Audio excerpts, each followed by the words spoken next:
Bonjour, vous écoutez Change ma vie, le podcast qui vous donne des outils pour votre esprit. Je suis Clotilde Dussoulier, auteure culinaire mais aussi exploratrice de ma vie intérieure et je partage ici les découvertes qui ont changé ma vie, vraiment. Change ma vie est un podcast publié tous les jeudis et vous retrouverez les éléments dont je parle pendant les épisodes sur le site changemavie.com. Abonnez-vous au podcast sur iTunes pour être notifié des nouveaux épisodes chaque semaine. Et si vous avez envie de soutenir ce podcast, le moyen le plus simple est de laisser un avis avec 5 étoiles sur iTunes pour que d'autres puissent le découvrir. Si vous venez de nous rejoindre, bienvenue. Je vous conseille d'écouter d'abord l'épisode 0 et l'épisode 1 pour mieux comprendre ce qui va suivre. Dans l'épisode précédent, qui s'appelle la question du bonheur, on a vu que la façon dont on se sent, nos émotions, notre ressenti, sont le résultat direct de nos pensées, de ces phrases qui flottent dans notre tête.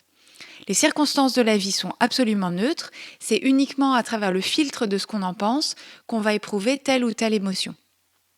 Et on a vu aussi que les émotions sont à la base de toute notre vie.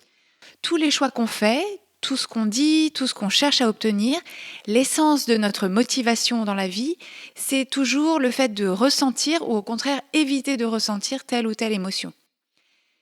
Je voudrais préciser quelque chose avant de continuer, c'est la différence entre les sensations qui sont du domaine de la perception du corps, par exemple si on a froid, si on a chaud, la douleur, la tension ou la relaxation du corps, tout ça ce sont des sensations. Les émotions, c'est ce qui naît dans notre tête sans lien direct avec la réalité physique. Donc effectivement, notre première motivation en tant qu'être humain, c'est d'éviter à tout prix les sensations physiques douloureuses ou désagréables. Mais pour la plupart d'entre nous, qui sommes suffisamment privilégiés pour avoir un toit au-dessus de nos têtes, suffisamment à manger, accès à des soins médicaux et à des podcasts, ces sensations douloureuses ou désagréables font rarement partie de notre quotidien. Du coup, comme notre survie est globalement assurée, ce qui nous guide principalement, ce sont nos émotions. On recherche les émotions positives et on cherche à éviter les émotions négatives. Et pour la plupart d'entre nous, cette mécanique s'opère de façon floue et confuse sans qu'on en ait vraiment conscience. Alors, pourquoi est-ce que c'est un problème ? Eh bien, dans notre quête de certaines émotions positives, on va parfois agir d'une façon qui, en réalité, ne nous rend pas service. C'est-à-dire que pour éprouver une émotion positive à court terme, je vais, sans m'en rendre compte, me desservir sur le moyen ou sur le long terme. Un exemple très facile à comprendre, c'est ce qu'on appelle, par anglicisme, la procrastination. C'est le fait de s'occuper avec des trucs non nécessaires pour éviter de faire le vrai truc qu'on a à faire.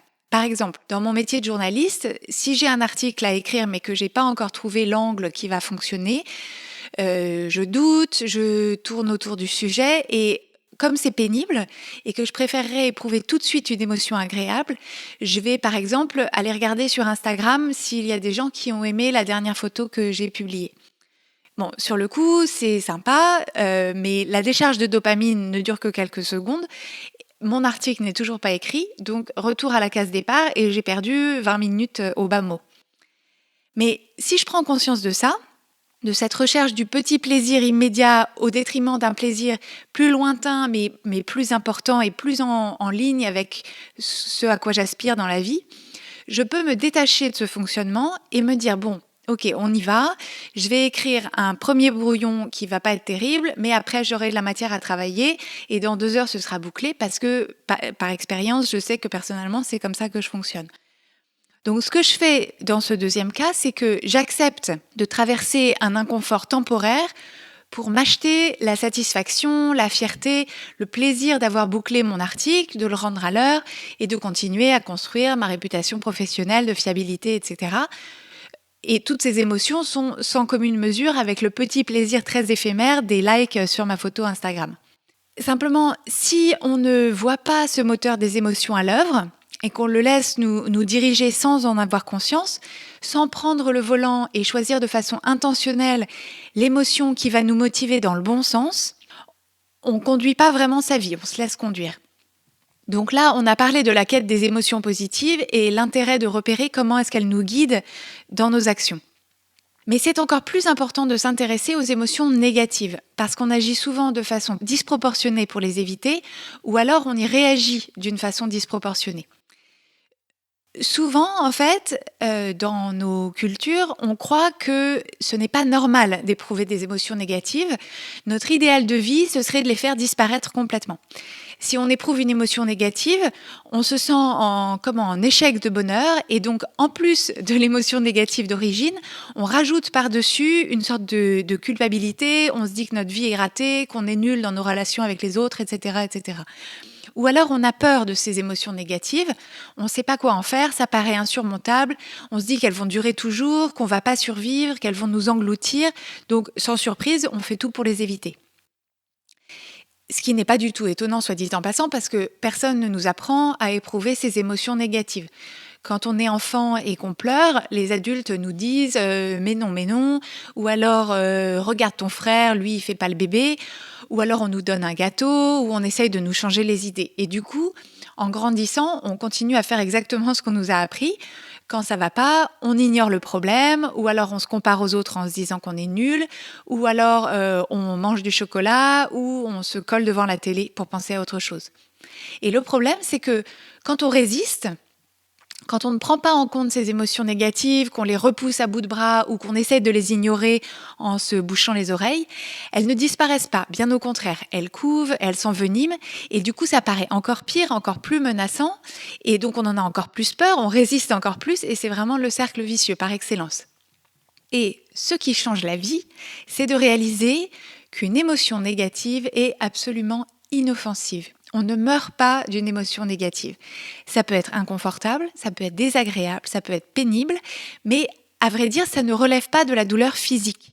Une émotion négative, si on la regarde arriver, qu'on l'accueille, qu'on la nomme, si on l'observe bien en face sans paniquer, on peut en fait la laisser nous traverser et s'apercevoir que ce n'est qu'une sorte de vibration avec peut-être une réalité physique, c'est-à-dire que ça peut être des tensions à certains endroits du corps, une sensation de chaud, de froid ou de fourmillement, mais ça n'est vraiment rien d'insurmontable, rien qui justifie la montagne qu'on s'en fait. Et rien à voir même avec, par exemple, se faire soigner une carie chez le dentiste ou être cloué au lit avec une vraie grippe.